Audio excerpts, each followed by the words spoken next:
kind of, I feel like this is a very Rick-coded episode that we're going to have right now of like, let's talk about which heroes are represented by which books Mm-hmm. and why we think so anyway. Um, and I just want to say, because we make it a point not to be like super pedantic about classical references and stuff, that this is not going to be like a monster by monster, creature by creature type of thing, especially Mm-mm. when you think of the Lightning Thief, because the Lightning Thief is like our introduction to the world. And so the mythology is so varied in that one that like I'm going to admit that it's a little bit of a stretch, but not really the thing you would think about with an English class of like what are the themes of this book and how does the hero represent them. Um, and so, like I kind of started with earlier, is that the first book, you can't go monster by monster because if you go monster by monster, it's all over the place, right? Mm-hmm.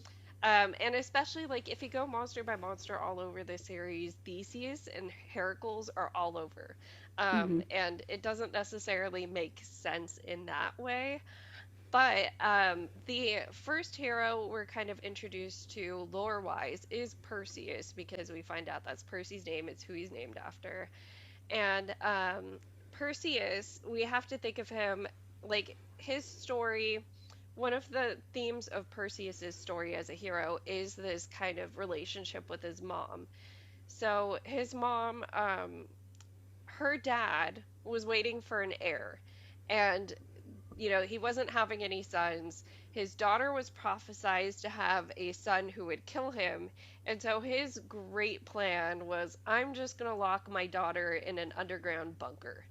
And, like, depending on the version, it's either stone or bronze bunker. Zeus somehow finds out there's a girl down there, anyways. And, like, you can't think of this modernly because this saying has come to mean something else, but Zeus, he impregnates her via golden shower. Mm-hmm. And so there's like a Renaissance painting of it with coins. That's how I tend to think about it. Like golden shower has come to be a weird thing for P. Um, but yeah, he comes through the ceiling as gold, and that impregnates Danae is Perseus's mom's name. And once her dad finds out that she is pregnant, anyways, he sends her out in a box, like out to sea. And they eventually make their way where a fisherman takes them, and this fisherman is like supposed to be a good guy, which I don't agree that he's a good guy because he turns them over to the king, and the king basically enslaves Danae. That's But nice. he comes up again later because the king, like even though he enslaves Danae, he kind of has a thing for her. Mm-hmm. And so he at one point decides he wants Perseus out of the way. And that's how Perseus gets sent on the mission to go fetch Medusa's head. It's just like he thinks it's going to be a death mission for the kid. And Mm-hmm. so he's like, this is going to permanently get this kid out of my way. In some versions, it's because he says that's what he wants in return for this one girl, Hippodamia's hand. Mm-hmm. And in other versions, it's just he tells him go fetch the head, and he does it. So, um, he at that point terrorizes poor Danae so bad that by the time Perseus comes back, she's hiding out in a temple with the fisherman that originally saved her. His name's Dictys.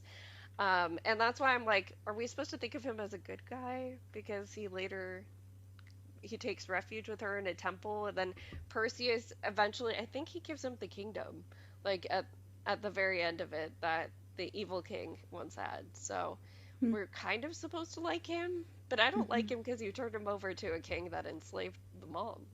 Like, yeah. Anyways, so going back to Perseus, we have that like mom trapped with an abuser kind of theme going on. You can think of Gabe as the evil king Polydectes. Um, gets sent on a mission. The ultimate goal ends up being coming back to save the mom. And Medusa is used against the abuser. Although it's Perseus in the myth, I do love Rick giving the power to Sally. I Mm-hmm. think that that's just more of a Rick touch. Mm-hmm. Yeah, like giving her the choice.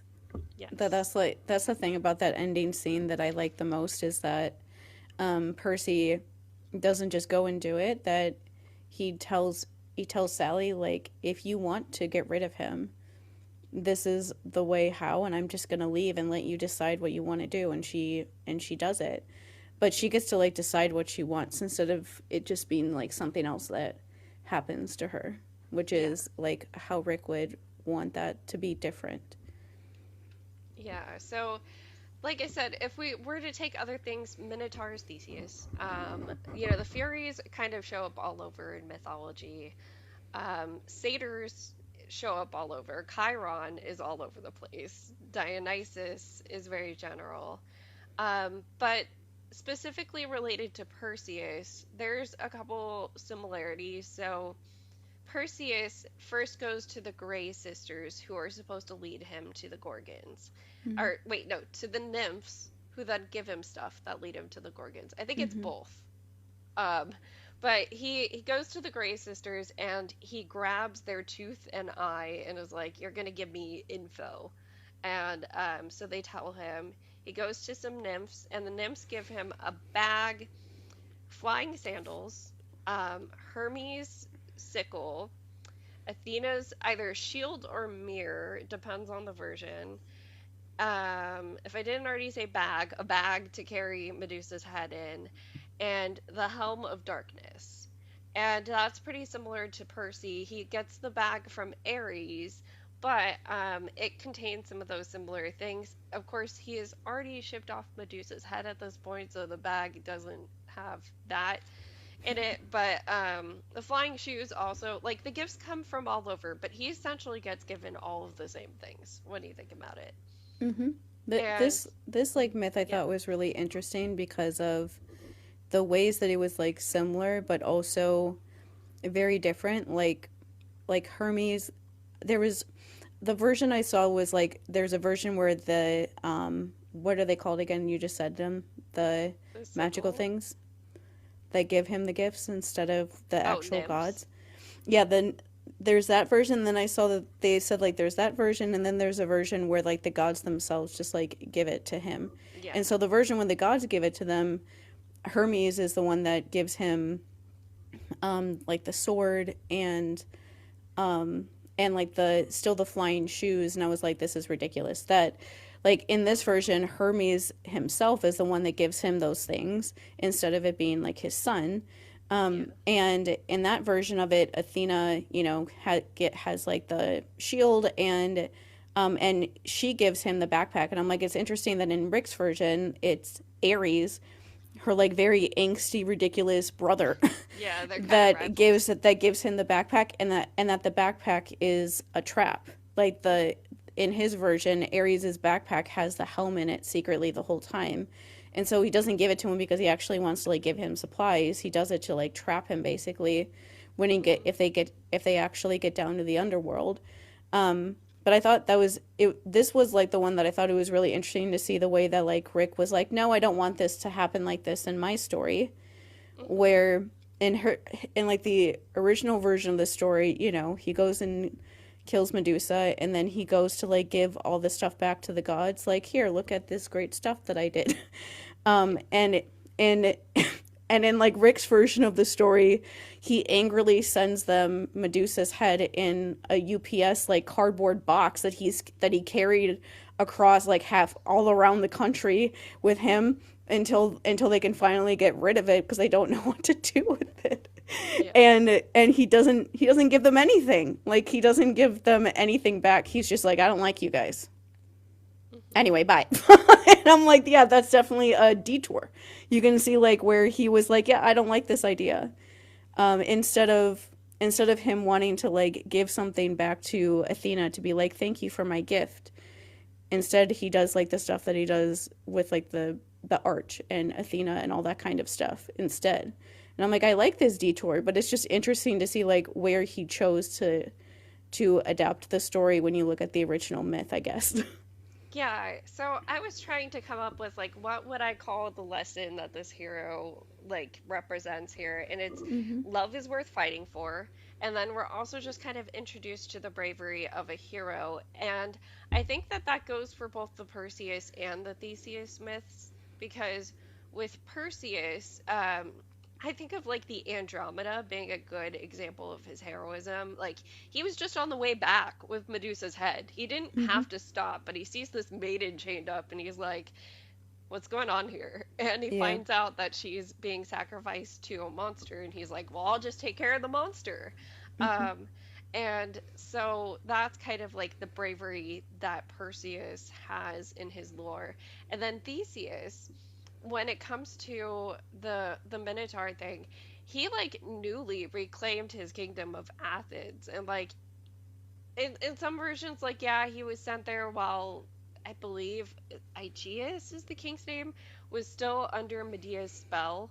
But I think I saw at least one version where it's like after Medea's spell is taken off of Aegeus because she goes to King Aegeus, who's king of Athens after she leaves Jason, Mm-hmm.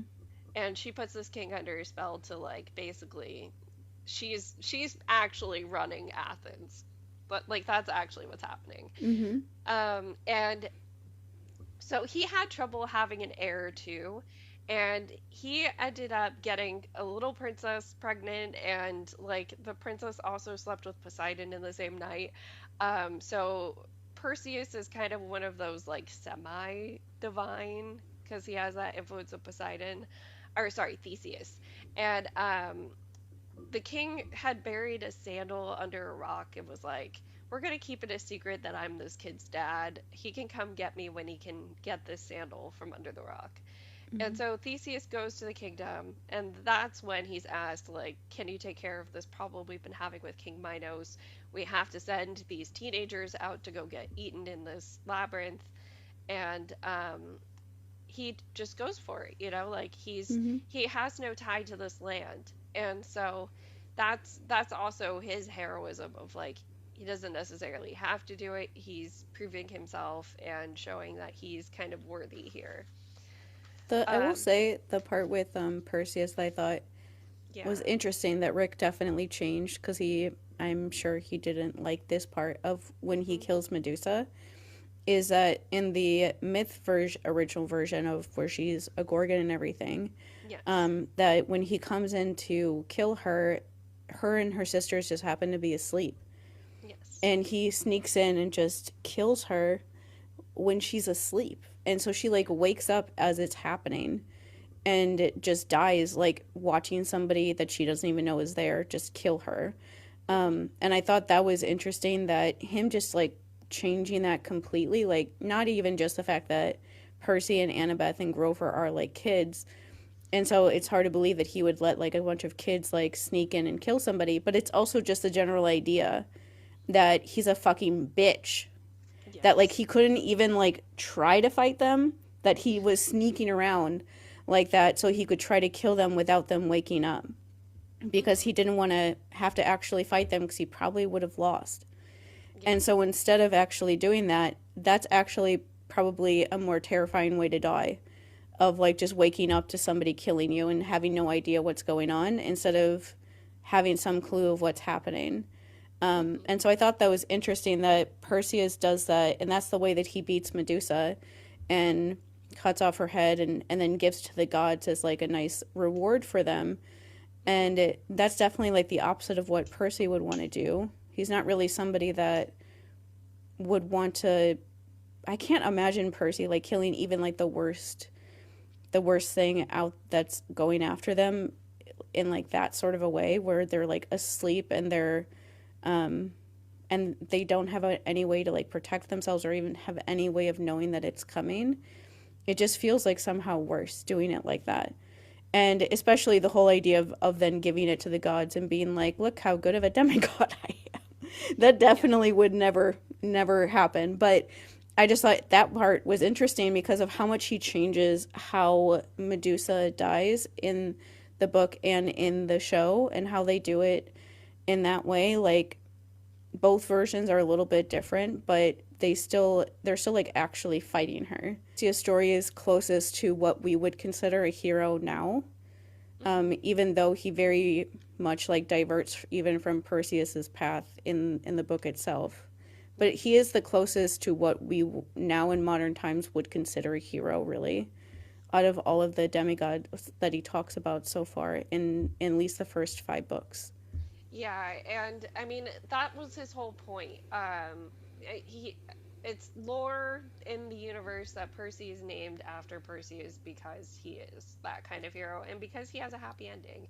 Mm-hmm. His happy ending is going on to find found Mycenae, which is like where Agamemnon is from, if you're thinking like Trojan War era. Mm-hmm. So he does kind of have that, he gets to live with Andromeda and his mom happily ever after, which is what Rick seems to want for Percy. Mm-hmm. We're headed into the sea of monsters. Monsters. We have kind of a split between Odysseus and Jason. Mm-hmm. And I wouldn't call it an even split at all. I feel like definitely we're drawing more upon the Odyssey. But you can't leave Jason out because and Jason there's an epic called Jason and the Argonauts by Apollodorus. I've referenced it a few times. Especially I think as we were reading Circe, I referenced it a lot. Mm-hmm. Um, but yeah, so Jason literally was going to retrieve the Golden Fleece. So that's why like his story is also important here. Um, Have you ever seen that movie? no, I haven't seen any adaptations of this one.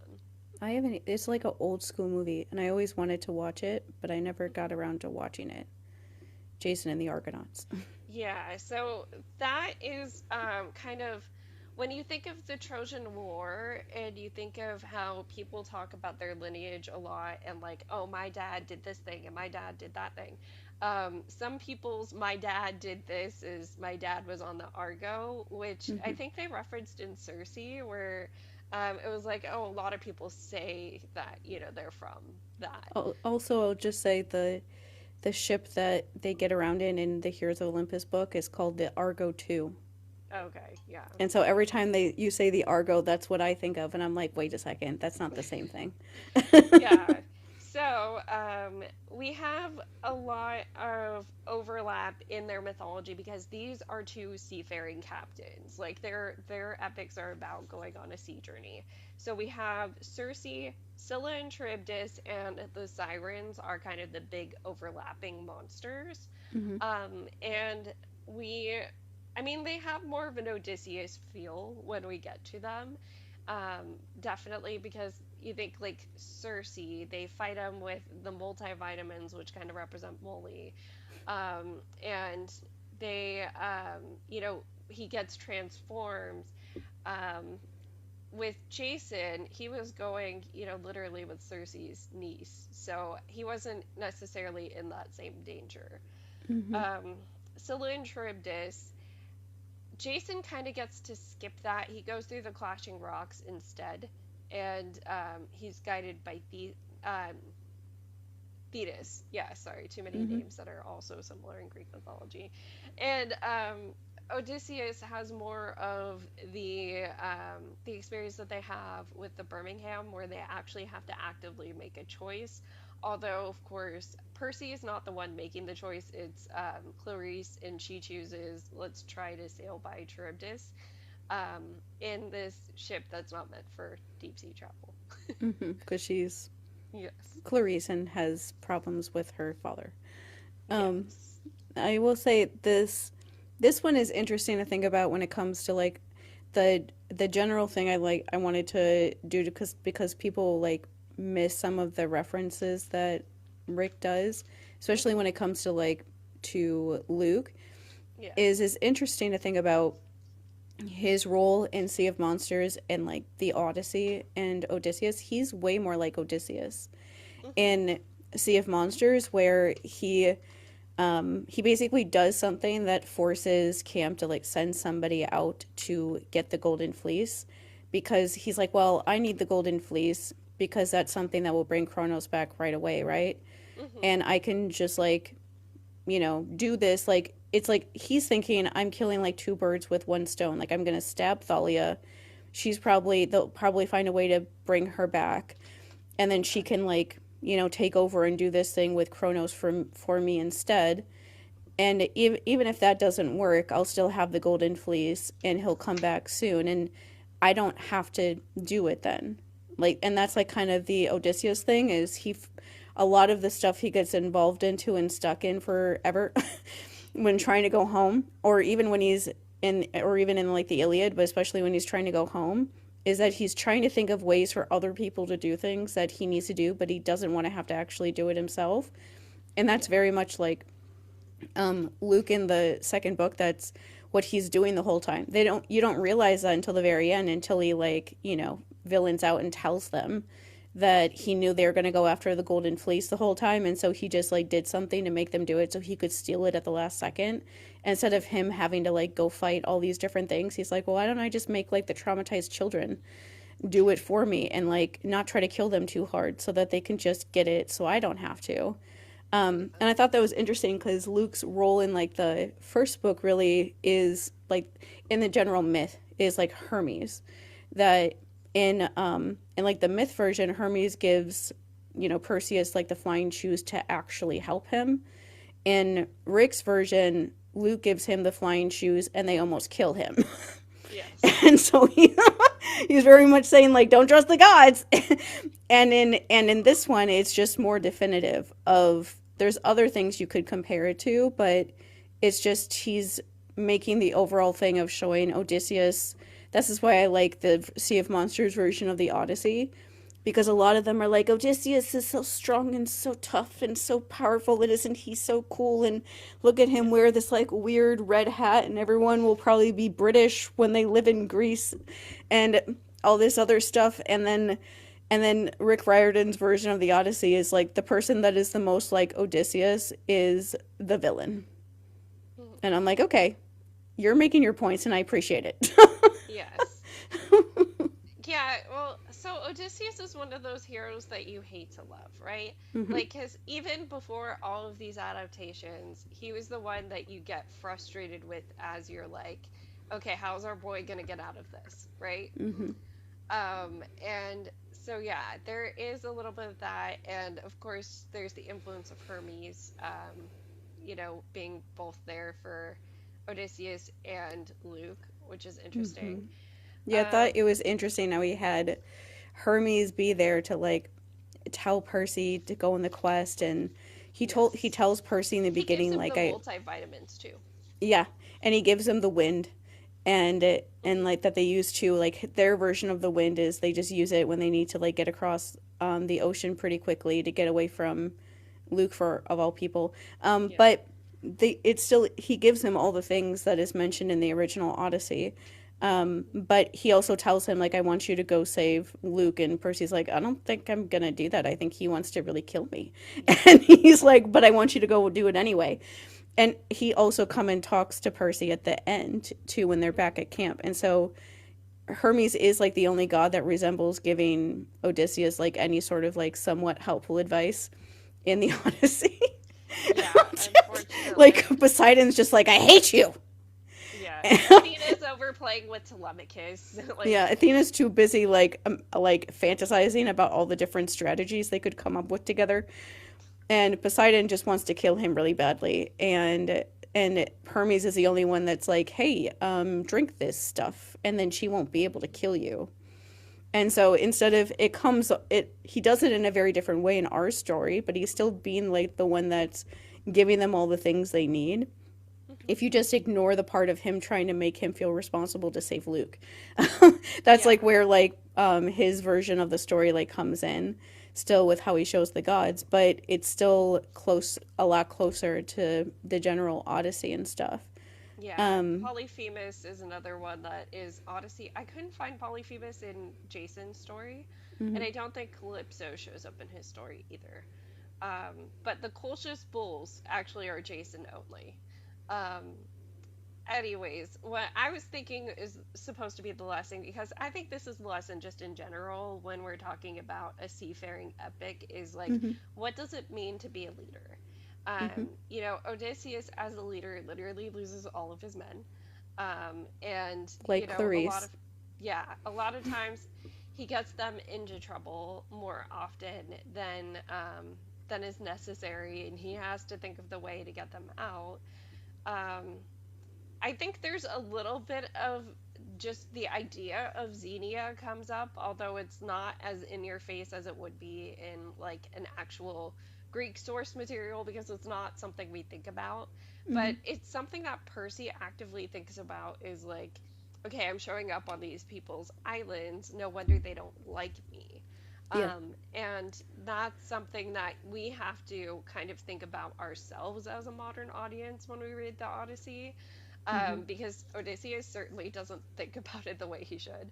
Yeah, Um, Odysseus is, it's interesting where when you look at Luke and then Clarice, who are more like the antagonistic sort of characters, at least mhm, for throughout most of the book, Clarice is much better, like at the end.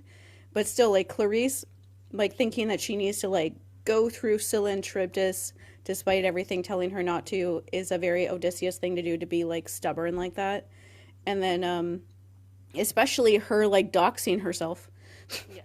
when they're trying to leave like Polyphemus's island. She's doing like the Odysseus role, but in that version of it, everyone else is telling her to shut up and to stop doing it because Hmm.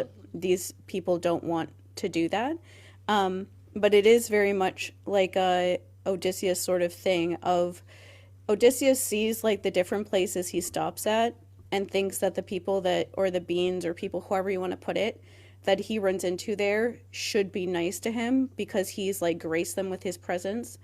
And like, you're Hmm. supposed to be nice to me, right? Because I'm a visitor. So you should, he's like expecting like niceties. But Percy is like the reverse of that, where instead he's like aware of the fact that he's going to places that he shouldn't be, that this Yeah. is somebody's home that he's invading, and he doesn't want to like ruin their life, even though he knows that he might very much disrupt the way that they're living. Even when he goes to Cersei's island, like they Hmm. blow a bunch of stuff up, not like physically, but like mess up a lot of stuff about their life when they're there. And like they don't have a choice, like she turns him into a hamster. And so Yeah. they need to find a way to get away like really fast before she like finds a way to like turn him back. But either way, he's the polar opposite of Odysseus, where Odysseus is like, you're supposed to be nice to me because this is just what you're supposed to do, so be nice to me already, like feed me and be nice to me, and how dare you not want to give me all of your food. But like Percy instead is like very aware of like, I shouldn't be here, I'm invading their space, and so I'm going to try to be here and get what I need and leave before I have to, like, if I can possibly not destroy things, I'm going to try to do that Hmm. in the hopes that it will work out. And it doesn't really.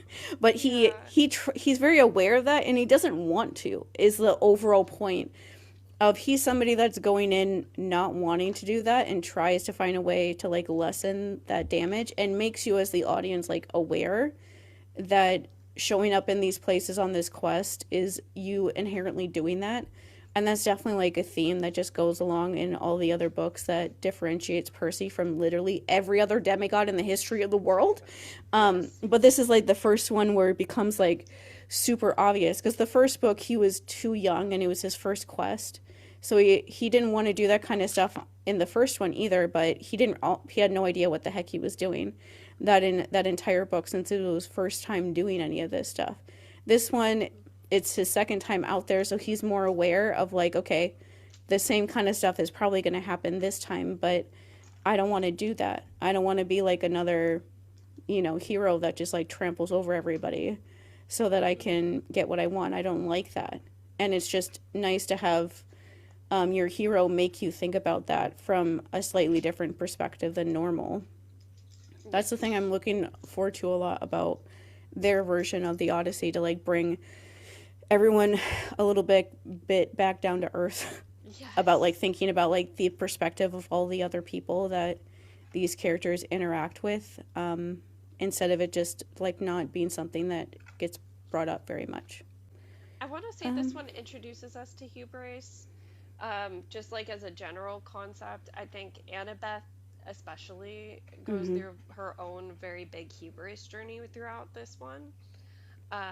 And I mean, of course, Luke always like has his own hubris journey, but Mm-hmm. I think you're supposed to think of his as more of a like, like not not coming to grips with it, Mm-hmm. whereas I would say Clarice and Grover even like have to come to grips with their own egos because they're on failed missions. Yeah, I think overall the Percy Jackson version of the Odyssey is one that is the main characters being like Percy and Annabeth particularly, Hmm. but Grover a little bit likely on the show too, but just going with the Yes. book. Um, them figuring out like what their not loyalties are, what like their ethics and morals really are. Yeah. And because, they talk about how they have like the kids at camp not like Percy because of Tyson and that whole interaction happening throughout the entire series. And Percy has to like make that difficult choice of having to stand up for Tyson while everyone else turns against him because he's doing that. And he decides that that's worth it for him to do because he cares about Tyson. So he's going to do that even if everyone else gives him a hard time because of it. And Yeah. it exponentially pays off, obviously, because Tyson's a good brother and he also helps them a lot at the end of the story. If he wasn't such a good person to Tyson, who knows if Tyson would have like come to try to find them on Polyphemus's island and done all those things to help them and for them to get away without having to actually kill Polyphemus and all that kind of stuff.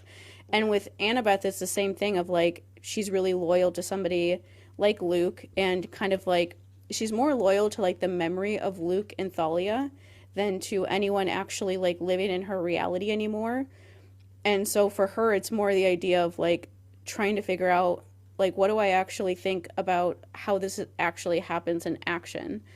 Like the stuff with Odysseus with Annabeth reminds me of how after the siren scene, she's like, wouldn't you want to like rebuild the world from nothing if you could and think that you could do it right? And he's like, absolutely not. Yeah. That would be terrifying. I don't want control of things like that because Percy as a person has lost control when he was a kid, and his way of reacting to that is like, I'm never going to have control, so I'd rather just like kind of deal with whatever comes up the best way that I can. Her way of dealing with it is trying to like hang on to like the things that she feels like she has some control over even when Yeah. she's completely lost it. Like with what happened with Thalia and Luke in that season, especially with how everything is Yes. suddenly changing. And so I feel like their stories is kind of them figuring out how they feel about all that stuff. And they like kind of go opposite ways for a little while, but then figure it out. And like the different sides of Odysseus are kind of like the different ways that they deal with that stuff. Like if Hmm. Odysseus would have realized to like let control go, he would have been like much better off. But he doesn't really ever realize that Yeah. necessarily. But I don't think he ever does.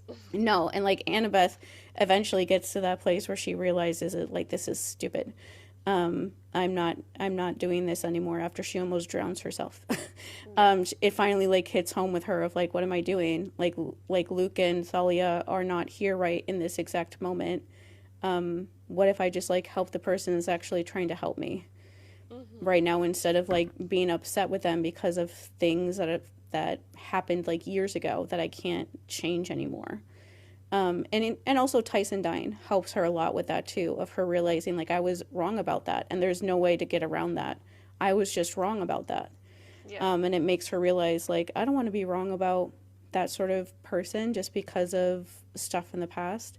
And so it feels like that's what this like the second book really is of Percy and Annabeth realizing like who they like, what they think, like what they believe, what they're willing Yeah. to like stand Not up for judging or a not. book by its cover is a huge one too here. Hmm. Yeah, especially with like Tantalus. Yeah, well, oh, so Tantalus is like a weird crossover with Odysseus. It's just like he mentions, "Oh, I saw Tantalus doing his Hmm. thing out in the underworld," um, when he goes to the underworld himself. So I thought that was fun that there was just a tiny little crossover between Odysseus and Tantalus. Hmm. Especially like the other thing too with like the overall prophecy stuff with Percy Hmm. Jackson in this book Like the prophecy is just kind of there. Like Annabeth tells him a little bit about what it is. She's not even supposed to tell him any of it, and so she's like already breaking a rule by telling him any of it. But the overall like ending scene with him and Chiron, where Chiron tells him like, if you don't want to do the prophecy, then you're not going to do it, and that's it. Like they can't make you do it. If they get upset with you, oh well. That's the overall like synopsis of that discussion that they have. And so that book is more setting up like before things start getting real intense, the idea that they have like a choice in the matter, that both of them do. Like Annabeth has a lot of times where she has to decide what she wants to do, with Luke, and with like the whole stuff with the siren scene and all the other things that happen. They both have like an active choice in their destiny, for lack of a better word. And that's like in the Odyssey, Odysseus has a lot of choices that he could have chosen differently if he wanted to. He didn't, and so the things happened the way that they did because he made those choices. And so in this version, it's going to show some kids coming up with similar choices but making slightly better decisions. Yes. Because Rick is in charge of their actions this time, and he wants them to do that. So Titan's Curse. Titan's Curse is a little bit more clear because we have Zoe in this narrative, and it's supposed to be about Heracles. And I'm going to say the lesson first with this one, which is I think it's heroes leave no one behind. And then also we're setting up heroic deeds versus heroic morals. And how Luke seems to represent more of the mindset of heroic deeds, and Percy is more the mindset of heroic morals. And I think Yeah. it's also a thing of like the difference of believing that to be a hero is to go so hard into what you want so that you reach your goal no matter what, and that being seen as heroic. Like, I'm very sure in Luke's mind, he thinks he's the greatest hero of all time. Probably. Especially in, like, the later books, I think that he does think, like, I am the best hero that's ever lived kind of thing. And that's, like, his way of thinking about it, I think, is that, like, I am a hero because I know what's right, and so I'm going to go do that no matter, like, who tries to stop me kind of idea. But Percy is more somebody that is actually acting like what we, especially in modern times now, imagine to be a hero, between the storyline he has with Zoe and also the storyline he has with sweet baby Bessie. Yes. Those two storylines just set like such a different standard, and they're very in character for him to do what he does with both of those characters. But it is such a like stark contrast to what Luke is doing that it's just like you have to notice it because it's so different. Yes. And it's like like Rick overall, I think this is like it doesn't surprise me that when he talks about Percy Jackson as like being successful, he talks about how like nobody went to see like for signings.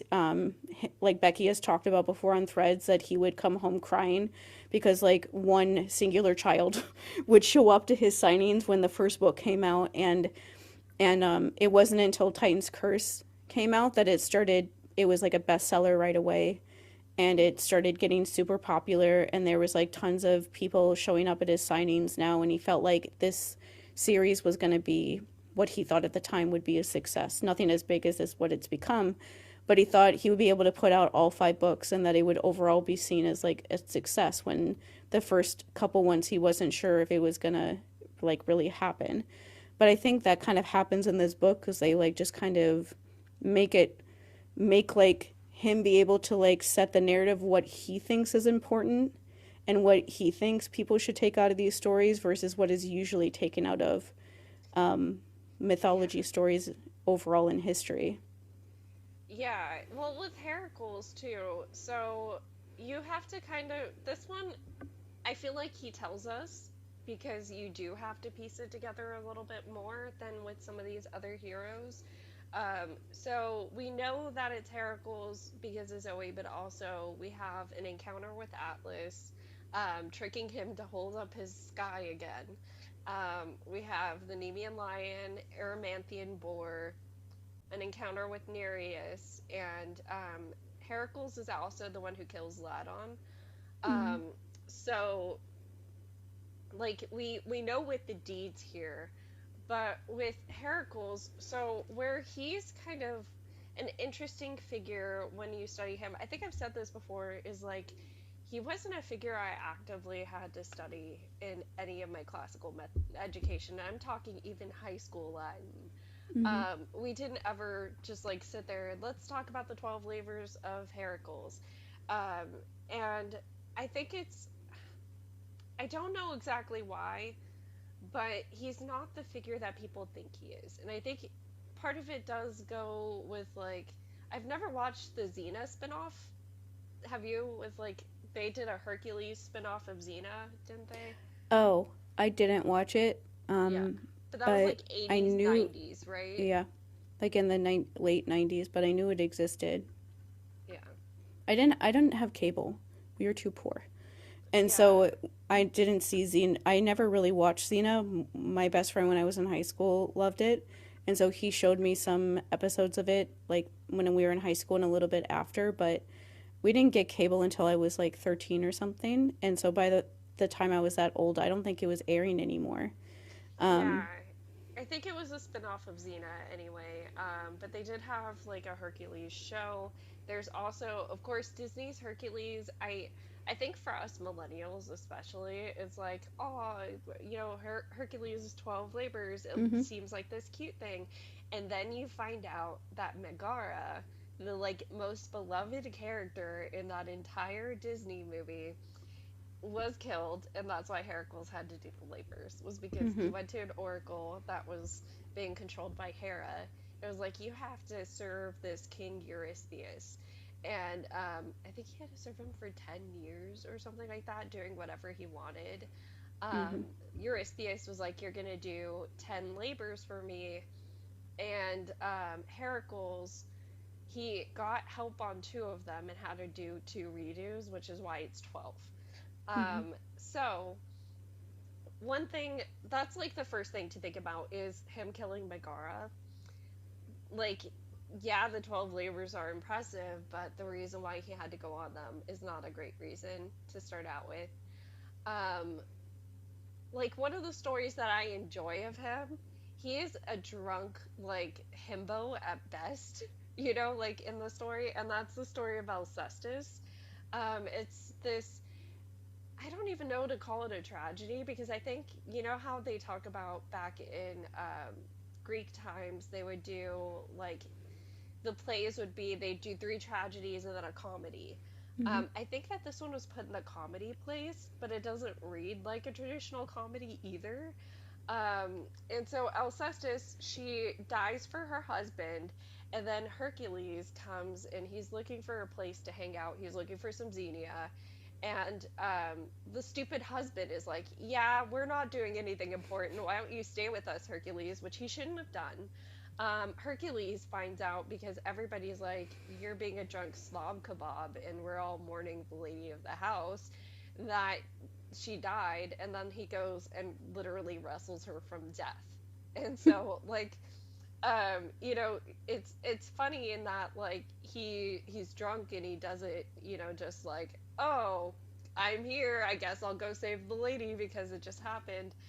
Um, but yeah, he doesn't come off looking so great in that one either. I'm trying to think what else. There's also his death is like the subject of a tragedy that I did have to read during my undergrad. Um, because he gets a new wife after already having a wife. So the old wife puts a robe on him that has poison, and then he starts getting like burnt alive, but he can't really die. mm-hmm. Um, but yeah, like just this, I'm gonna go find a new girl kind of stuff. None of them. There's all aspects of every single Heracles story where you're like, yeah, you are a heroic dude. You're a son of Zeus. That's cool. You've been like literally wrestling monsters since you were a baby, but Mm-hmm. I don't know that you're the nicest dude. Yeah, And yeah, so that's what I feel that Rick was playing off of, and it's not as obvious. yeah. that's the one. That's this like comparison is what made me want to do this because I was like, this is when I thought about it, I was like, this is so obvious, but like nobody ever talks about this comparison. There's a lot of different other ones that people talk about, but to me, like the comparison of Luke to Heracles is so like glaring once you just think about it for 10 seconds that it was in one of our like podcast episodes when we were reading Titan's Curse where I just like was thinking about it and I was like, yeah, Luke is holding Annabeth captive and trying to get her to help him and then immediately like leaves her behind as soon as he's done and can like move on without her, and I just said like exactly like Heracles does to Zoe, and I was just like, why has nobody ever brought this up before? Like this is so clearly like the reason why he wrote it like that, because it's such a good comparison. Because weirdly I would hear people more say like, oh, Zoe is there to like teach Percy what kind of hero he wants to be, and I was like, Percy already knows what kind of hero he wants to be from the very first book on. He sets it very clearly. That's why Annabeth is like, I like this person and I would like him not to die, thanks, even though he's the prophecy child, and I know he's gonna die one day. It like, but she still like is like, wait a second, this is actually a really nice person that's actively trying to make the world that we live in a better place for everybody. And so they don't like, Percy isn't somebody who like needs to be convinced of that. He's not somebody, as opposed to like Perseus, like you mentioned before, he's not somebody who like wants to make the gods happy. He wants to make them happy in the way of like, get off my back, but he doesn't like want their attention or love or desire. He wants like attention from the other demigods. That's who he cares about. He doesn't really care if the gods aren't happy with him. As long as they're happy with him, he's good. The stuff that upsets him the most is when the kids at camp don't like him. In like Sea of Monsters, and then also in the beginning of Titan's Curse, when they like seem to show that all of his work doesn't matter because they like Thalia more than him suddenly, and he's like, oh, why did I do all this stuff for all of these people when they immediately just like take her side over mine? But still, like that's the stuff he cares about the most, and so he doesn't need to like kind of like learn how to be a good hero by hearing about like what Heracles did to Zoe. Like that already reiterates the idea that he had about like the heroes of the world and the gods, and how doing things to try to make the gods like you never goes well. It never like leads to you doing something that's a good thing for the rest of the world but you, basically.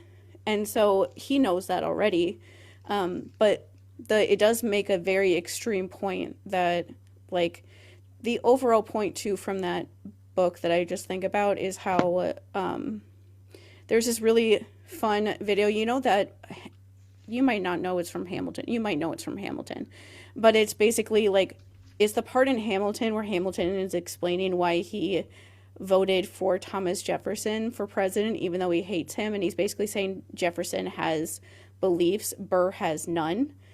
Because Aaron Burr was like the politician that just like went with whatever was popular at the time and just like flip-flopped to whatever instead of like having like a set, you know, idea in anything. And anyway, somebody made a video like that talking about like Percy Jackson stuff, and what they said at the end, people started doing that to say whether they would be on Percy or Luke's side.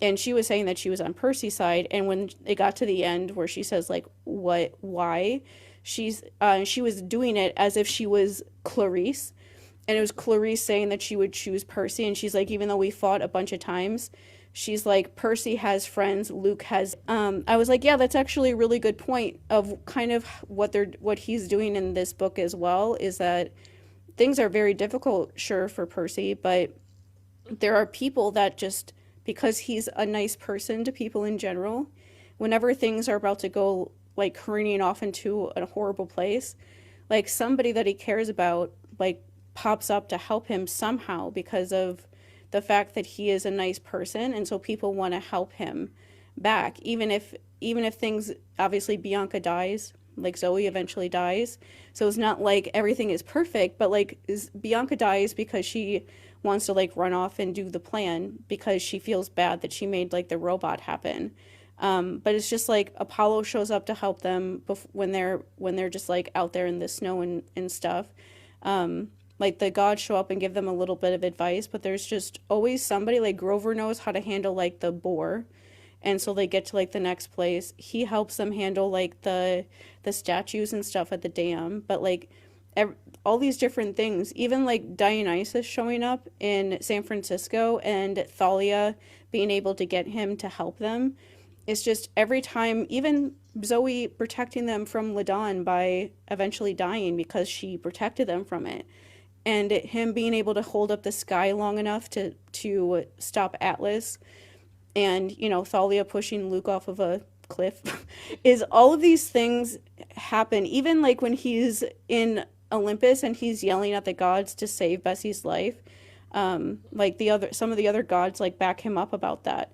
And so there's just always somebody that like pops up to help him when things are about to go to a really, really bad place, because that's what happens when you're overall a nice person. Yes. People like want to help you.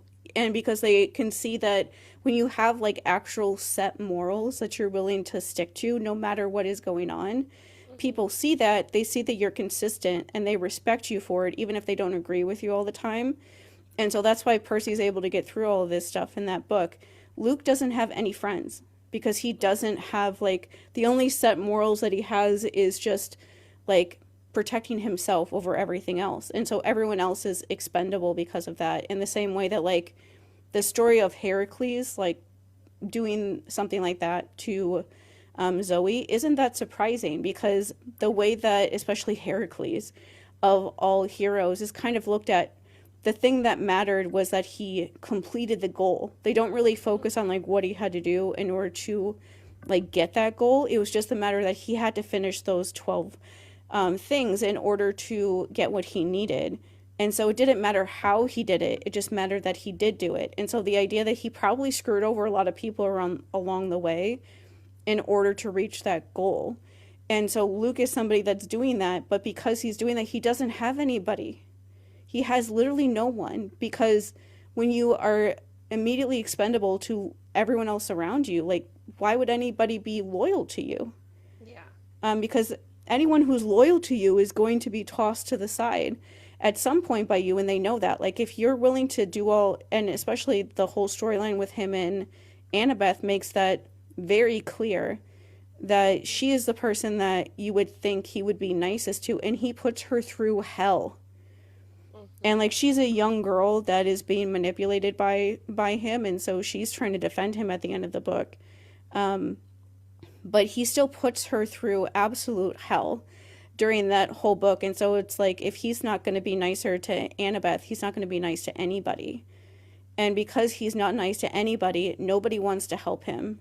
And so he's stuck having to have Kronos inside his actual body, because nobody wants to help somebody like that. Like, if Annabeth isn't able to, but if Thalia is like, I'm going to push you off this cliff instead of helping you, like, she's the only option that he had to try to get her to do that for him, and she even is like, absolutely not. And just, he thought that, at the end of that book, he talks about how he thought that Thalia would kill Percy, because of this like weird loyalty he thought she would still have to him, and she still has a lot of loyalty to him in that book, but it doesn't go that far. Yeah. But for him, it does go that far, and for somebody like Heracles, it definitely would have gone that far. Like, he has to do all of that stuff because of what he does to that girl, in the first place. And it doesn't really occur to him to be like, what if I just stop doing all this crazy stuff? He just like is like, I have to do all of these. I have to do all 12. And so he just does it. Yeah. But it's just, Luke doesn't succeed overall because he doesn't have anybody. He's completely alone. And it's not because there isn't anybody that would want to be around him, but because he makes it impossible to ever be around him. Yeah, by betraying you at every possible moment. Nobody wants to be around somebody like that. His best friend, which we'll get into with the next book, he literally leaves for dead in the Labyrinth. Mm-hmm. So one thing, and maybe I should have added this with the Lightning Thief and with him being, after saving his mom, being the ultimate goal, It's kind of one of those things. I toot my own horn with this one, but like, I heard somewhere that, your moral compass generally comes from your mother. And so Percy's moral compass is set up in that first book with Sally and with how we see him. Like, he's not always doing what the gods want, he's doing what makes the most sense to protect the most people. Mm-hmm. And so, yeah, like with Titan's Curse, with people saying Zoe's teaching him what hero to be, you're exactly right when you say like he doesn't need that. He's never need that. He's been the same hero since the first book. And Yeah, like yeah. I will say one of the TikTok videos I saw, it was really funny. I'm really glad that this is part of my like hashtag brand. That I love Zoe and obviously love Percy, Mhm. that somebody posted a TikTok video of somebody acting out like a skit basically of using like an audio of Zoe. It was basically Zoe, Mhm. and people being confused that Percy is like the only man on the planet that Zoe loves, and the audio is Mhm. basically like, why is he around you? And she's like, oh, just wait, like, oh, just wait until you see him in a fight, kind of thing. But it's just the idea that like, if Zoe had lived, that Percy and her would have been like best friends, and that he would Yeah. be like the only man, and everyone would be so confused about like, why does Zoe want to be around him? He's a guy, and just be like, never mind, never mind. Yep. It just works that way. But that's like another part of this overall story, I think, in this book that they're trying to make a point of, with just comparing Heracles and also just like the olden day kind of heroes, is that like Mhm. people like Artemis and the hunters have like a certain opinion about Percy because they think he's a certain person, but he's not. And instead of trying to get angry at them and like yell in their face or get mad at them or feel offended on behalf of himself or something because they don't like him or they're judging him based on, people that lived thousands of years ago instead of like what he has done, in the way that you could imagine somebody like Heracles doing, like, how dare you say this about me? Mhm. And things like that. Instead, he just kind of like lets them not like him, and then is and like he doesn't even like set out to do it. He's not like, I'm gonna win them over. He Yeah. just ends up doing it by like just being himself. And Zoe and him, if anything, are just the same person, just in like different situations, because they just sit there and have conversations about like that they literally just take turns sacrificing their lives for people. Like Zoe does the Ladon thing, and then he doesn't even know she's done that, but they're like arguing about which one of them should like hold up the sky, and she's like, are you sure you want to do this? Like, if you do, like, it might kill you, like doing like holding that up. And he's like, whatever, like, I don't really have a choice. And after he like tries to sword fight her dad and almost Mhm. dies doing it, and so it's like he's just putting himself out there in the line of fire, knowing that he might die, but it's just like, I have to help her, and he wants to help her, and she's doing the same thing with him. And so it's just very equal, and it just shows how those two characters are on like equal playing field when it comes to each other. Neither one Yeah. of like, and particularly in a book like Titan's Curse, where literally everyone else in that book is just not noticing Percy in like extreme emotional distress. Even Mhm. Percy himself, he doesn't notice that he's in emotional distress, but he is anyway. Yeah. And it's not even, as I know a lot of people think of that book of like, oh, he's upset because of Annabeth. And like, yeah, obviously he does care a lot about Annabeth and he's scared about what will happen to her. But it's bigger than that. It's just like so many things that are like overlapping on top of each other. And Mhm. he doesn't know how to handle any of it. And people don't notice that he doesn't know how to handle any of it. And Yeah. so, like, Thalia just is too wrapped up in being upset about Luke to really think about what she's saying to Percy and how that would make her feel. Grover is too wrapped up in being absolutely obsessed with Artemis and the hunters to like get out of his own thinking and like realize like the difficult situation that Percy is in, knowing that Annabeth has been taken and he's having nightmares about it, and Mhm. that she's trapped with Luke, and how scary somebody like Luke is.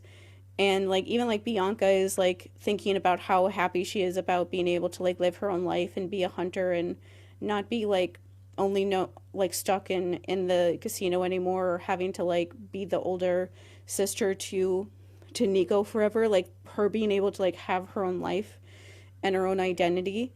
It's just people are always thinking about other things, and he's just kind of there.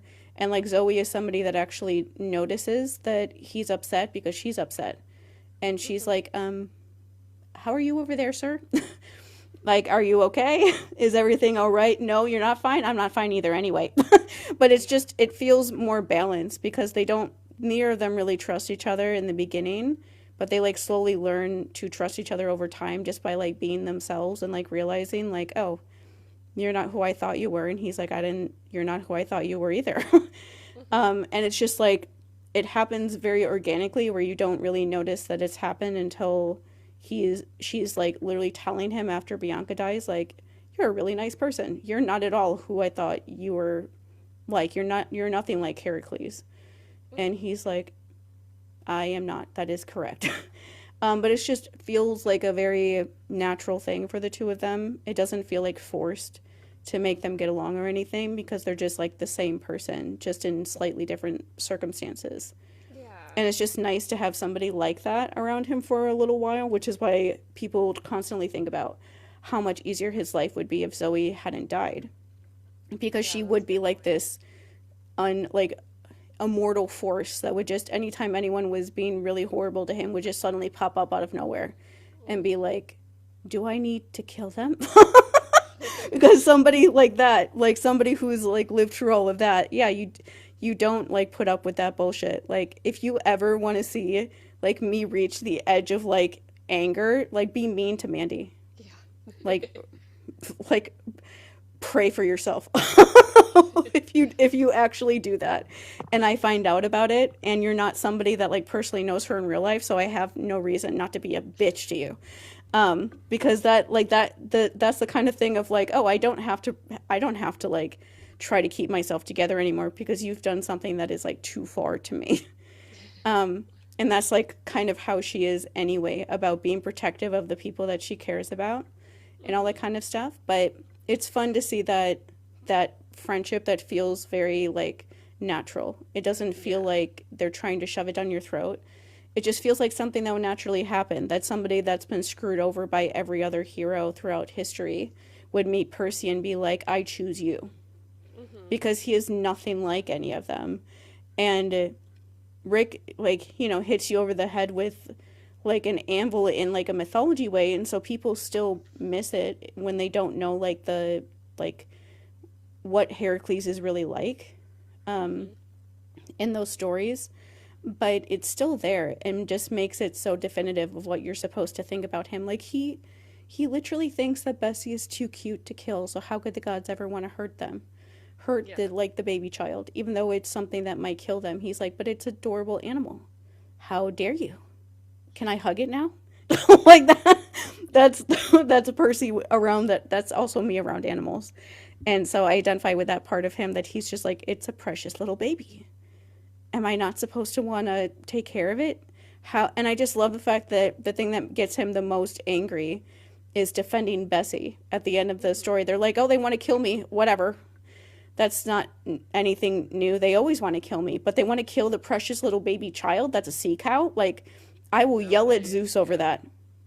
Like, yell at him. After he just voted to kill him, I'm going to yell at him anyway. And have it actually work. But that's just such a different way of showing, I guess, like, loyalties in the overall book. Like, a lot of the heroes, like Heracles, have loyalties just to, like, kind of their quest or their purpose or, like, themselves, like, what they want people to know them for, in a way. But with him, his loyalties is just for, like, what he is willing to be okay with and what he's not. He's not okay with the idea of an innocent creature dying because of any reason. Yeah. It's not worth it for him, and it's not worth it. But he kind of never gives up on that. And this is why these books are so refreshing to me, is that a lot of stories are like, oh, the heroes start off as like young and innocent and naive and like believe all these idealistic things, but then like the world like tries to make them all dark and depressing and make them have to like renege on some of their morals in order to like succeed. I hate that general story so much because it's just not true. Hmm. You don't have to do that kind of stuff in order to like succeed or be the hero or whatever. It's like harder to live up to those things as things get more complicated. Sure, that definitely is true with Percy too. Hmm. But it's so refreshing that that is not his story. There's lots of points where people are like, it would be easier if you let this thing get sacrificed or whatever, and Yeah. he's like, go fuck yourself. Basically, is always You his do. answer, and Yeah. it's just so nice to have a hero that is like, no, I won't like negotiate on my morals about murder. Move Hmm. on to the next person. Maybe somebody else will change their mind about that, but it's not going to be me. And it's just really nice to see somebody actually stay like that, which means that he's never like any of the heroes in mythology. Pretty much. Yeah. Um, let's see. I'm trying to think if there's anything else with Titan's Curse. That one was pretty on the nose. Hmm. Let's see. Well, one thing also I thought was funny. So Nereus is Heracle's encounter with him is to find out where the Hesperides are. They Hmm. don't need that because they literally have Zoe. So that's Hmm. why it's like, where's this mythical sea cow thing we're supposed to find? He's like, right there. Hello. He's right here. And He's then my he, friend. yep, Why do you want to talk to my friend? He's just been checking up on me through this book and asking me how my anxiety's going. yeah. Let's see. So Battle of the Labyrinth again is kind of an obvious on the nose, and it's like the reference is right there for us with it, and it's Theseus. So I've already talked a little bit about Theseus's stories, but the overlaps, of course, being the labyrinth itself, Ariadne and this concept of a maiden helper, Daedalus and Minos, and then we got a little bit of the Icarus and Perdix stories thrown Hmm. in there too. Of course, there's a couple other heroes thrown in. The Sphinx is Oedipus, Heracles is Antaeus, but in general, I think the reason why we're given this like labyrinth myth is the idea that you need to be able to accept help. Hmm. And this one is big on it. So Percy's helpers in this quest are kind of like very, very purposeful in a way that it doesn't feel like they are in the other quests. Not saying that people don't have a job, but like Tyson and Grover very specifically are chosen because of their sense of smell. I mean, Hmm. Grover's a little bit going because of his Pan mission too, and thinks Pan might be in the labyrinth. But Tyson's there for his sense of smell. Annabeth is there for her intelligence, for her kind of studying up on Daedalus and also being a child of Athena. Hmm. And we also then eventually get Rachel, who is our supposed to be the guide, is supposed to be able to see the mist through the mist, almost even better than Percy and Annabeth when you think about it. Hmm. Um, so I think the lesson, besides being able to accept help, especially from unlikely sources with this one, Hmm. is there's kind of like a flip side, and I think it comes out with Nico, and it comes out with like almost with Ethan in a way, and it's knowing when to back down. Hmm. Um, so Nico ends up having to back down because he's still mad at Percy. He's carrying this like this grief about Bianca that is essentially keeping him from, like being useful in what's going on, and like even keeping a level head about what's going on, because like part of the reason Bianca I think is showing Percy all of this like you got to save my brother is because with him being so single-minded on saving Bianca, he could very easily be manipulated onto Hmm. the wrong side, and she doesn't want that for him either. Hmm. And then with Ethan, we want him to back down. We want him to see he's supposed to Hmm. back down. He doesn't, but I do think that that is also there. The search for Pan, like yes, it comes to an end, but Grover has to let go of, like Pan coming back. And that was kind of the end goal of the mission with finding him in the first place. So there's a lot of letting go that happens with this one, and I do think that um, it's almost kind of preparing them for the next mission more than anything, more than it being connected to Theseus. Hmm. But it seems to be the other big lesson aside from Theseus with this one. Hmm. I remember when we were reading Battle of the Labyrinth, you brought up, which is true, that all of the things that come up in that are very mental. That Hmm. in Titan's Curse, there are like physical things that happen, and Percy isn't actively, like you said, asking for help necessarily.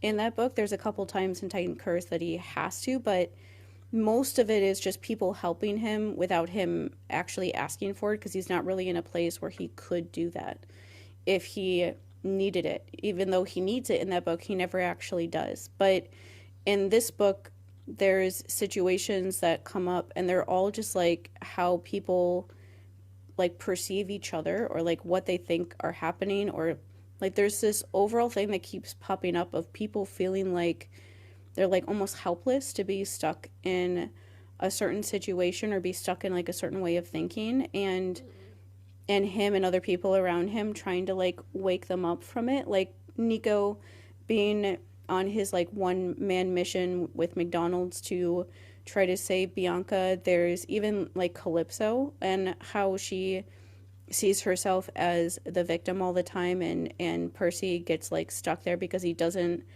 like Percy doesn't like ask Calypso like, can I leave, or like, is there a way for me to leave, because I think he's like too hurt and out of it at the moment to, and also just like isn't one to advocate for himself.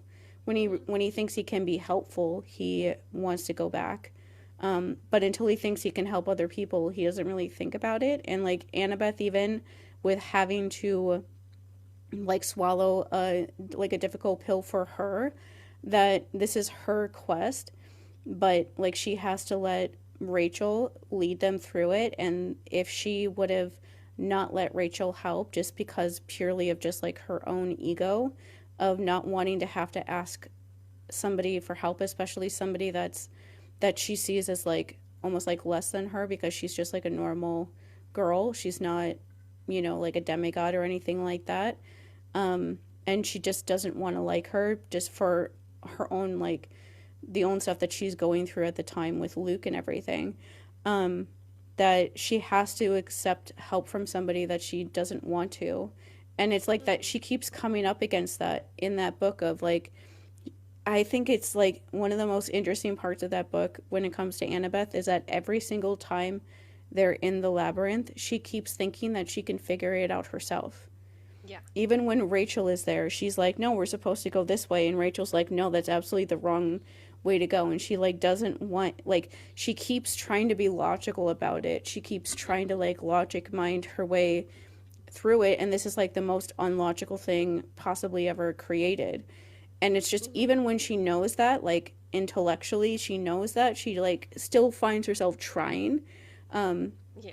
to like find some way, like think her way out of these situations. And that book just makes her come up against things that she can't do that, and she has to like ask for help from other people, whether it's like trying to protect camp or like trying to deal with what's going on with Luke. Like it really culminates for her like at the end when she realizes that Luke is gone for good.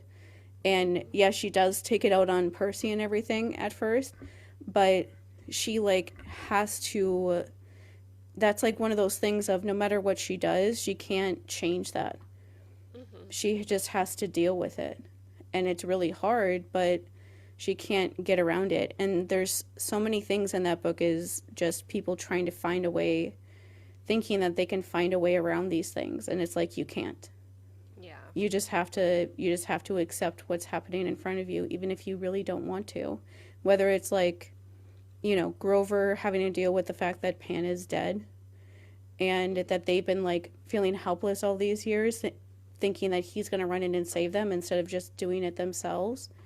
Or, Percy coming back from Calypso's island, or Annabeth realizing that she has to leave Luke behind, or even like the reverse, like we said, like Ethan thinking that he has to get help from Luke in order to like be safe, which is like the absolute worst thing that Hmm. he could possibly ever do. Or in a good way, Nico realizing that he can't just like take out this anger at Percy all the time, that it's not actually Percy's fault, that any of Yeah. these things happen to him, and maybe I should like try to be nice to him instead of screaming at him all the time. Yeah. um Maybe I should try to help him even. Like, yeah. And even like with when he gets back to camp and stuff with Chiron, where Chiron immediately like tells him it's okay, like I know what happened with Nico, and I know that you blamed yourself, and it's okay that you didn't tell me. And it's just that's like the culmination of like all these things, like anxiety thoughts almost, that you get in your head that you worry about. You make it into a much bigger thing than it has to be if you would just go talk to the person. And that book is like showing how those things can become more out of control. Like, Annabeth being so mean to Rachel. It's hmm. just her not having to tell Percy, like, I'm afraid that I'm like losing you because there's this distance between us because of what happened, what's going on with Luke.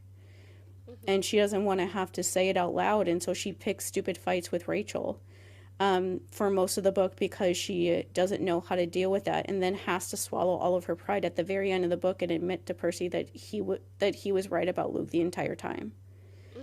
when she doesn't want to. And Yeah. so that's the overall thing with this book, and it is like it fits, I think, the Labyrinth, not only because it's impossible to get through it and you can't, it's just something that doesn't work, so you can't just like think your way through something like that, but Hmm. also the whole story of Theseus and what he does to Ariadne. Yes. Not only is like how Percy treats Rachel like an upgrade with that, but it's also just something that you can compare that to how Luke treats literally everybody, but especially Annabeth in that book. Um, he's really creepy in Yeah. that book. How he's like, I don't want you to hurt the girl. You can hurt the rest of them. You can kill the rest of them, but don't kill the girl. And I'm like, that's disgusting. It's weird. Yeah. And especially like when you think about how at the end of the book, Ethan is the one that ends up doing it, where he ends up Hmm. being like the one that brings Kronos fully back. I'm like, I'm pretty sure that he wanted Annabeth to do that for Yeah, that's him, what he was trying to get her to do. and that's why this has happened before this book happens, but we don't know about it yet because they don't tell us. Annabeth doesn't bring this up until sometime in the Last Olympian, but the whole thing of him showing up at her house when she's at her dad's and she's alone and is like, run away with me. That happens before this book ever happens. And so he's already trying to put pressure on her to feel like she has to save him. And Ugh. that's what happens with Theseus and Ariadne. Like, Hmm. he's like, you have to help me. I'm never going to get through the labyrinth and kill the Minotaur without your help. And so she gives him all of this help. And then he immediately is like, anyway, bye. Yeah, that's a good point. Um, let's see. And then, so for the Last Olympian, we haven't read it. And for those of you who don't know my personal Percy Jackson reading lore, it's been a long time. I never revisited these books until we started rereading them for this podcast. So it's been 16 years. I generally know they win and that Percy and Annabeth end up together. And I don't remember how it happens exactly.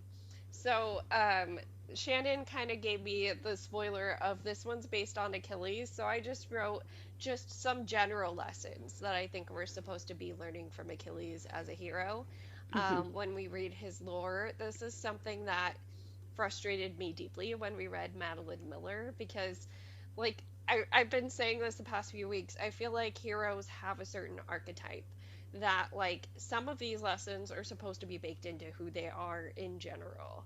And with Achilles, I do think that there's a few ones that are super, super relatable to even people in a modern audience.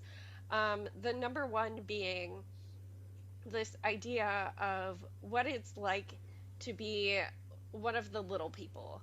And it's strange to say that with Achilles, but what I mean by that is the entire thing we open the Iliad on, if we take away the fact that they're arguing over a literal person and their right to own her, they're arguing over, does the soldier who is actually out on the battlefield all day putting in the man hours and the work deserve the reward, or does the general who oversees the battle and doesn't see much hand-to-hand combat deserve the Mm-hmm. rewards.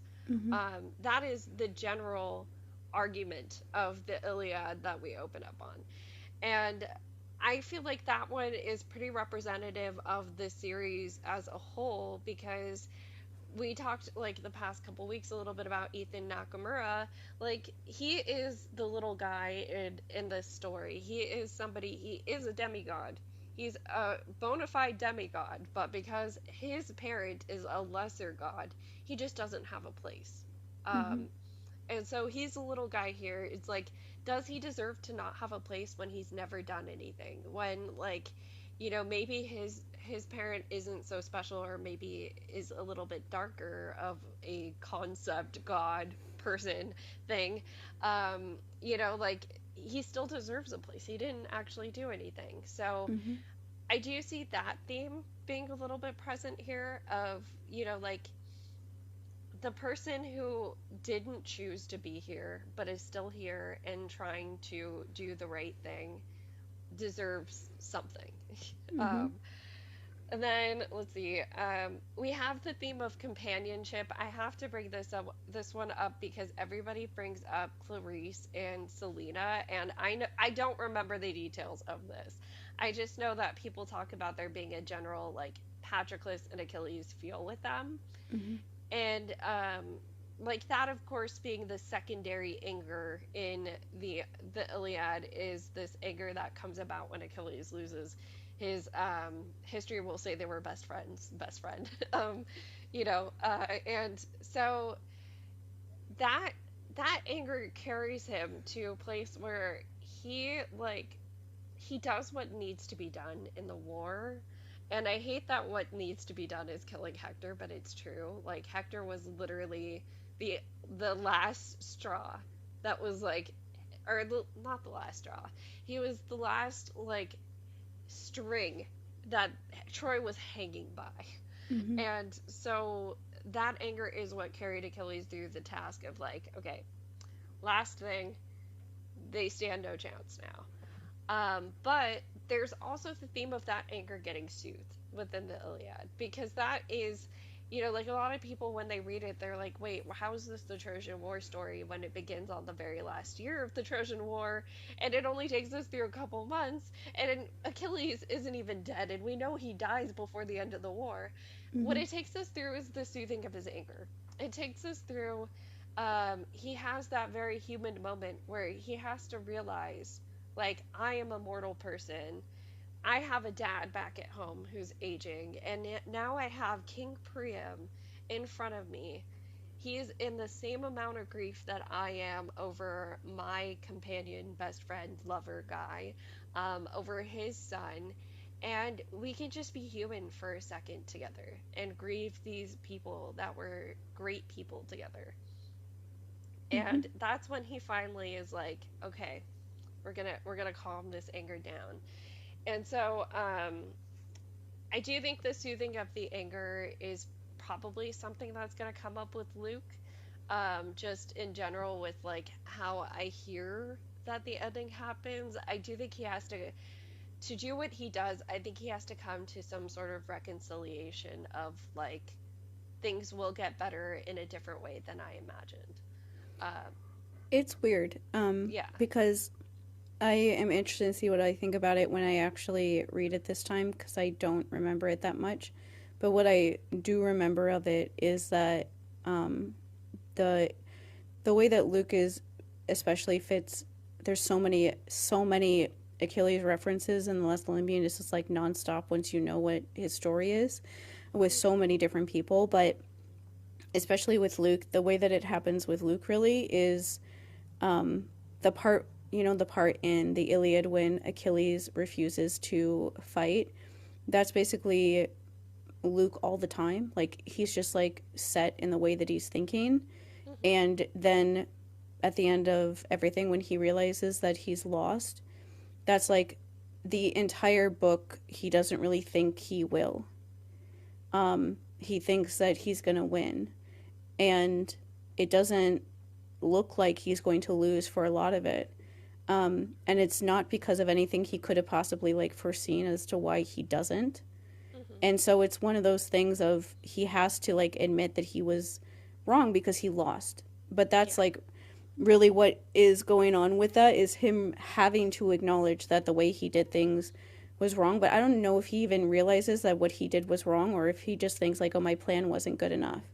But majority of the whole book, he does not think he's gonna lose. It doesn't even enter his mind that he could lose. And Yeah. so when I think of the him like taking himself out, it feels more like a thing of, well, I might as well just do this and get it over with, because I lost and I don't want to have to actually like deal with any of this. Like it reminds me of how when Patroclus dies, Achilles just like runs off and like gets somebody else to kill him so he doesn't kill himself, kind of thing. But instead, in this version, Luke just kills himself. But it's the same kind of idea of like, I don't want to have to actually deal with the aftermath of all of this stuff, and so I'm just gonna go. So I didn't have to deal with it. I will say that the stuff with like, the people talk about the Selena and Clarice part with Achilles and Patroclus, but it's just never ending.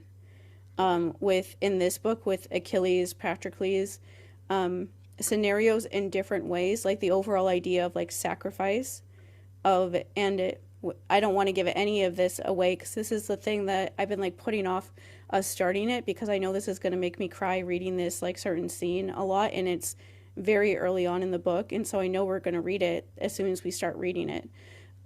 But something happens very early on in the book that just like starts this like nonstop domino effect with all the other characters. They all just like react to it, and it even Luke, it just it like makes all these things happen the way that they do. And it's that overall idea of when you think about Patroclus and Achilles, like why I say like why I think that Rick agrees with us that Patroclus like gave up his life when he shouldn't have, kind of thing, and it makes you sad that he did.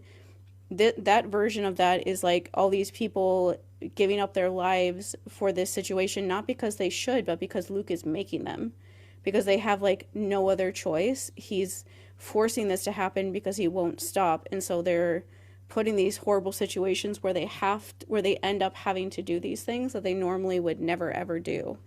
And it just, as the book goes along, it just gets more intense and more horrible, and more people die and over and over and over.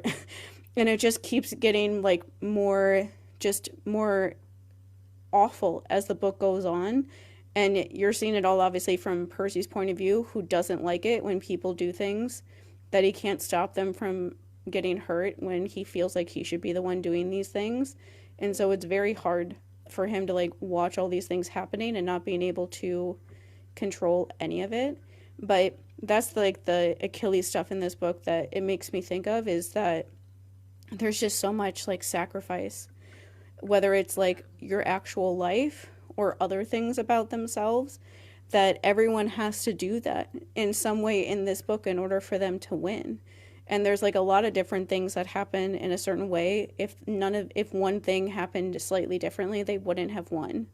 Is like kind of the feeling that you get. But it's like the thing of why this book, I can't, like The Last Olympian is like the perfect book. Like, I'm not kidding. It is the perfect book. Like, it is the perfect ending book to a series. I cannot honestly think of an ending book to a series that is better than this one. This is like the epitome of every ending book of a series you could possibly ever imagine. Every character has a satisfying ending. Everything wraps up in the way that you would want to. Everything, like the last book, like The Last Olympian, why it makes me think of like Achilles and Patroclus, and just the idea of like Achilles in general, is somebody that has like a lot of ego. That doesn't think he should like help other people sometimes, and like gets like wrapped up in like his own like glory, which is obviously Luke 5 billion times over, Yes. especially in this book, but in all of them. But overall, The Last Olympian is basically like all the demigods and the satyrs and the other gods and the other titans even, all like coming together in like this group thing to like make this goal happen that they all want to happen. And they're not like necessarily even, there is like a big plan happening, but there are a lot of things that go wrong during it. but Hmm. it's like all of them coming together in a certain way in order to make this happen. And it's something that like somebody like Luke, like I said, where he doesn't have any friends, he doesn't have any real loyalty because he Hmm. doesn't. And so he loses because he doesn't have that. Yeah. Like the whole, like one of the 5 billion things that people love about the Last Olympian is that all these people come out of the woodwork to help Percy because Percy is a good person.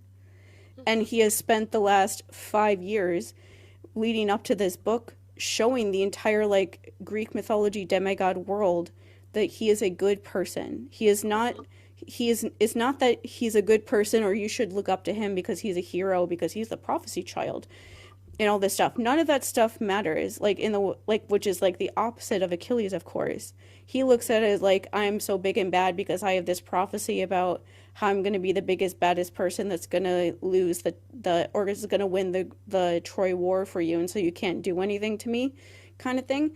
People show up to help Percy because of Percy, Yeah. because he's a good person and he cares about people. And so anyone that ever like felt like they owed him shows up to help him Hmm. because they want to help him, not because he's like manipulating them or trying to convince them or holding things over their head or trying to hurt them or whatever. He doesn't do any of that. People just show up to help him because he is a good person. He deserves to get help. Yeah. And that's why they win. It's like this, it takes a lot of people to stop everything, but a lot of people have to come together, and it's because he helps bring this world together because he's a powerful person and he means a lot to enough powerful people that he makes these things happen the way that they should. And that's like the why you like read this book and you just want to like cry even in a good way, because I'm like, this is exactly what a book series like this should be. This Yeah. is like perfect. Like this is ridiculous. That's why I read that book like one time, read it again like right after. I read it all in one day. Like I know I've said that before, but I have like memories from when before I went to therapy, which was most of my life, but still are like fuzzy a lot of the time. But I Hmm. have this like very clear memory that I saw something in like on baby Twitter back then because it was like 2011, 2012. Yeah. And I remember being on it and seeing something about how one of the new Heroes of Olympus books had like just come out or was about to come out. And I was like, oh, I need to finish the series first so that I can start reading the new one now that that's started to come out again. And like that, and I was like, okay, that day I like drove to Target, bought The Last Olympian and The Lost Hero so I could start reading it when I was done with it. I came back home to like my bed. It was like noon, and I like sat down. I'm like, I'm just gonna read some of this book. And I remember my like laptop was open and somebody had like messaged me on Hmm. MSN Messenger because that's something that people used back then, like an Yeah. online friend at the time. And I told myself like, oh, I'll respond to them once I'm done reading. And I sat there until midnight. Oh my gosh. I read Yeah. the entire book. I did not move from my bed. The only time I moved that entire day was rolling around my bed when my arm would get tired from sitting in the same position. And I Hmm. would just move so I could keep reading. Every time I thought that I was going to stop, something would happen and I would be like, I have to keep going. And I read the book in one 12-hour sitting on my bed without even moving at all. Like if there was like a camera set up, you would just see like me moving around. And that's all I did. I had like a Diamond Dew, like I always have, sitting next to me on the bed the entire day. And I didn't even drink out of it because I didn't want to like pay attention to anything else because the book is so freaking good. It's ridiculous how good this book is. And that's part of why I've been like putting it off. Like, this is going to be so good. It's going to make me cry a lot because it made me emotional when I didn't have any feelings. Yeah. Um, it made me cry a lot when I didn't have any emotions or anything. But it is like one of those. We haven't even brought this part of The Last Olympian up, but I did want to try to bring it up because of the Achilles stuff with Achilles and his mom. That there's the whole thing with Luke and his mom that they show you what happened with his mom and you have a lot of empathy for her. Hmm. And there is that moment where because Percy's a good person, he like starts to like look at Luke as more like a human for the first time in many, many books. Like Yeah. at this point, like Percy thinks about how he wishes that Luke would die in Titan's Curse. And I'm like, yeah, I wish he would die too. And he thinks the same kind of thing in Battle of the Labyrinth. Like, he literally says, like, I'm glad that I was able to stop Annabeth from coming in because she would have tried to save Luke because he can, like, play her like nobody else. And he's absolutely accurate about that. And so seeing his mom be, like, in the state that she is and learning that part of his life is, like, reminds him that he's a person. But then immediately after that is when Thalia is like, no, no, no. Like, all of this is Luke's fault. And she says, like, he was the reason why everything went out of control because he was so angry. Annabeth was too young to realize that that anger was destructive. But I knew that. That's why I died, was because of how he was then. It wouldn't have happened that way if he wasn't like that. He was like, she's like, she's like, Annabeth is already having problems with that. You can't think about him like that. You can't back down. You have to, like, you just have to stop him. And that's the part when Percy thinks about, like, all the innocent people in New York City that are being affected by what Luke is doing. And he's like, yeah, we have to stop him now. But it's just like they introduce the idea that, like, he is a person in the same way that, like, Achilles is a person. He has a mom, he has a dad, he has Patroclus even, who cares about him. But it doesn't make the decisions he makes, like, okay either. And that's, like, this story done by Rick is, like, making the overall point of, like, no.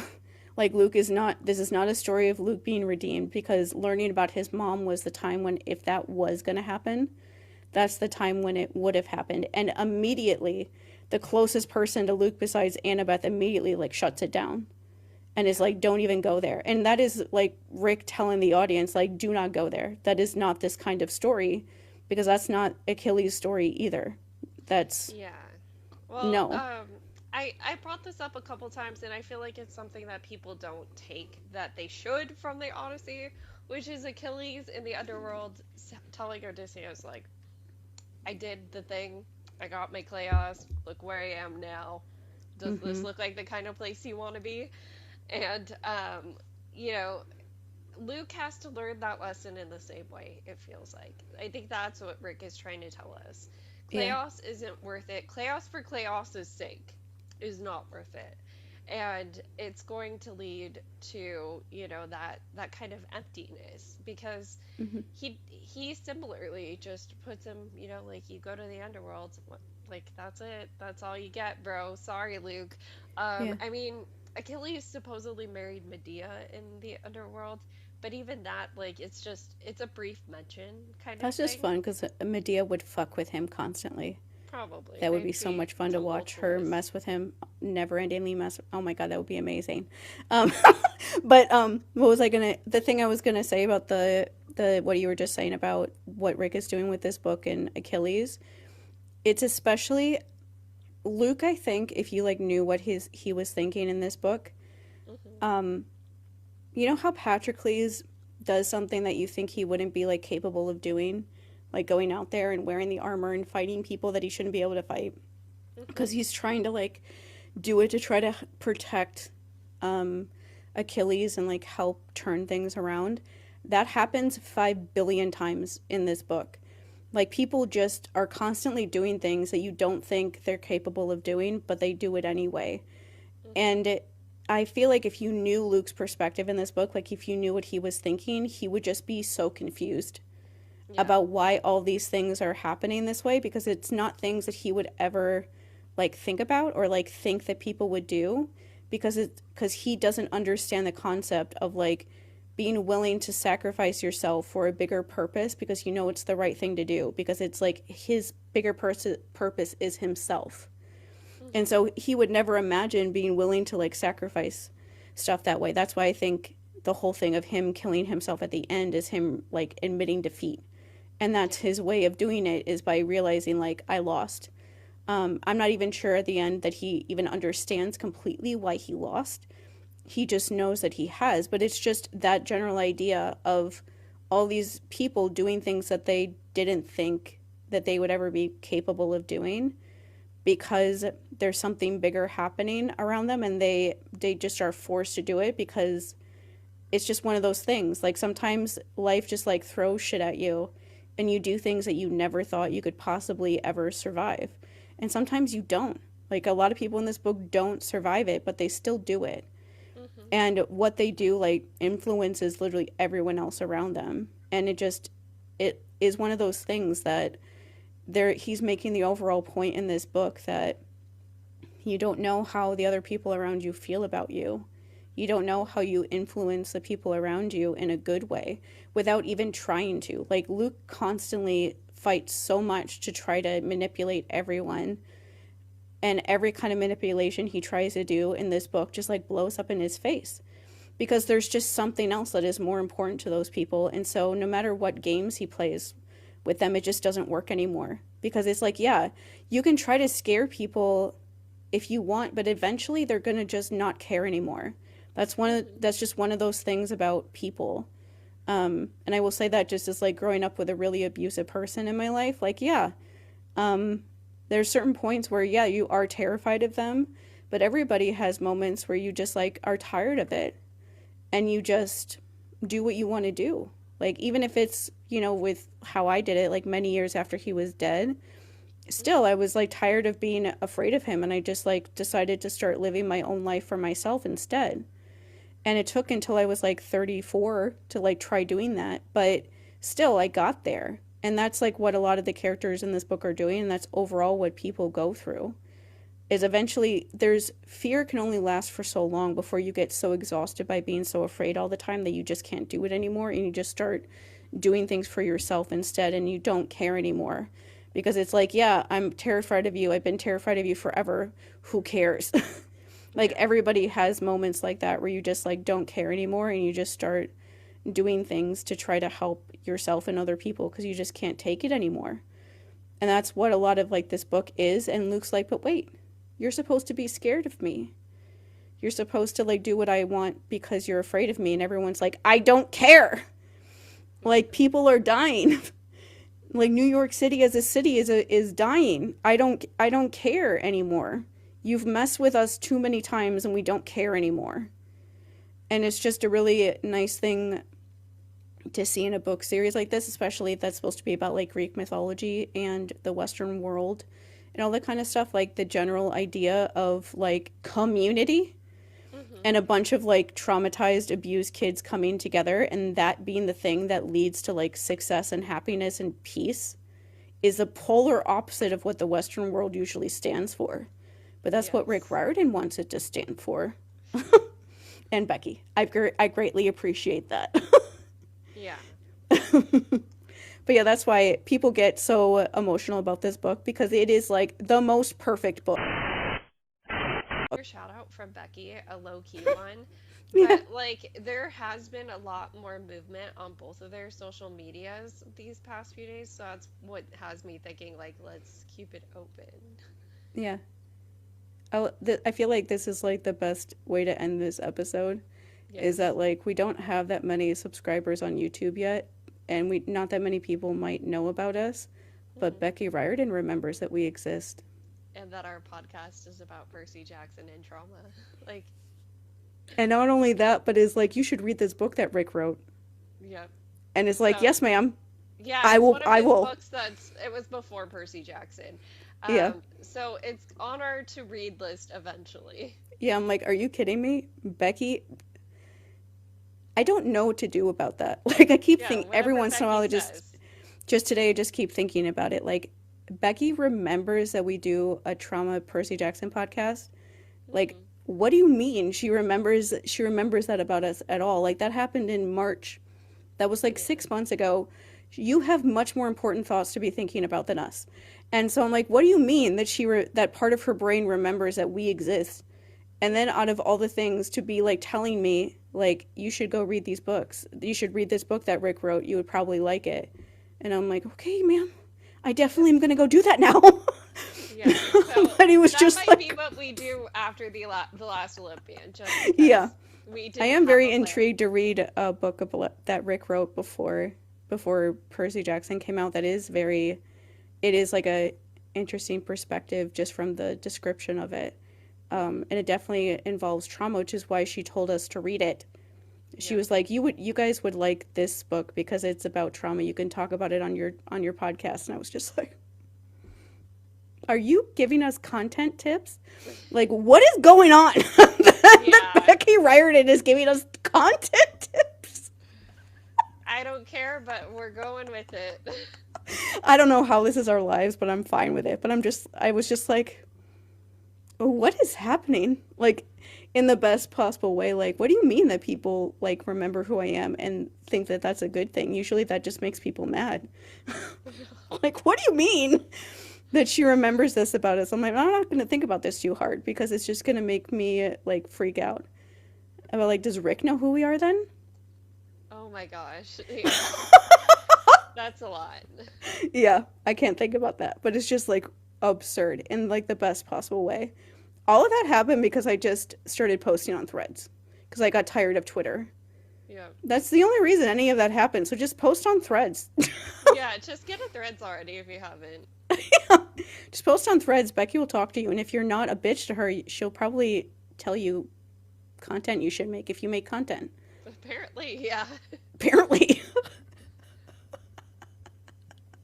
Okay, we're done now. Yeah, so that's a great place to leave it. So we'll come back for whatever podcast on Wednesday.